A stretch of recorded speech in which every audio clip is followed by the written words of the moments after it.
ঈদের দিনে যে 4টি কাজ ভুলেও করা যাবে না।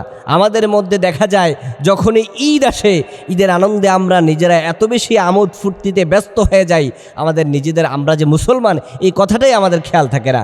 আমরা যে একজন ইমানদার, আমরা যে মুত্তাকি মুমিন, আমাদের এই খেয়ালটা পর্যন্ত আমাদের থেকে চলে যায়। আহা আফসোস, মুসলমান আজকে ঈদ পালন করে গান বাদ্য দিয়ে, মুসলমানের ছেলেরা ঈদের দিন দেখা যায় মুসলমানের ছেলেরা ডেক্সিট দিয়ে গান বাজাতে বাজাতে গোটা শহর আমোদ করে রাখে, গোটা এলাকা আমোদ করে রাখে। এই জন্য আমি আমার মুসলমান ভাইদেরকে বলছি, ঈদের দিনে ভুলেও 4টি কাজ করবেন না। যদি ঈদের দিনে এই 4টি কাজ করেন, আপনার ইমানের মধ্যে ব্যাপক প্রভাব পড়ে যাবে।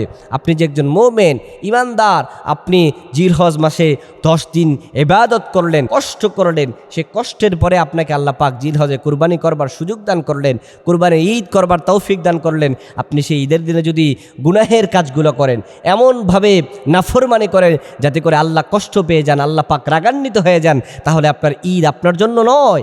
এই ঈদ মুসলমানদের জন্য যতটা আনন্দের ততটা ইবাদতের।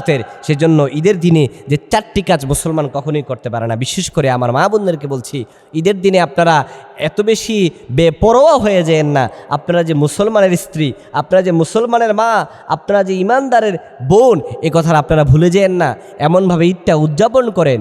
ঈদটা তো আসলে উদযাপন করার বিষয় থেকেও বেশি হচ্ছে ঈদটা আমাদের জন্য আনন্দের। ঈদটা আসলে উদযাপনের বিষয় না।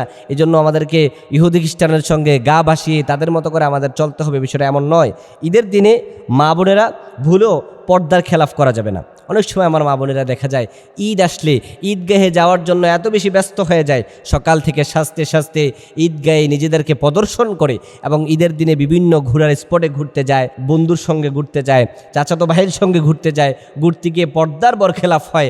এমন অন্যায় কাজ তার দ্বারা হয়ে যায় যে কাজের মাধ্যমে আল্লাহ পাক রাগান্বিত হয়ে যান। যে কাজ কখনোই একজন মুসলমানের সন্তানের জন্য এই কাজটি করা কখনোই উচিত নয়, এমন কাজ আমার মা বোনেরা করে ফেলে।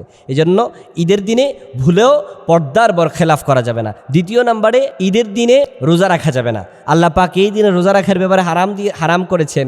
এই দিনে রোজা রাখবেন কেন? এই দিন আল্লাহ পাক আপনাকে দিয়েছে আনন্দ করবার জন্য। ইসলাম কখনো মানুষের উপর চাপায়া দেয় না, কষ্ট করে কোনো কাজ করতে পারে না। এই জন্য ঈদের দিনে রোজা রাখবেন না। এই জিলহজের 10 দিন রোজার মধ্যে কাটিয়ে দিয়েছেন, ইবাদতের মধ্যে কাটিয়ে দিয়েছেন।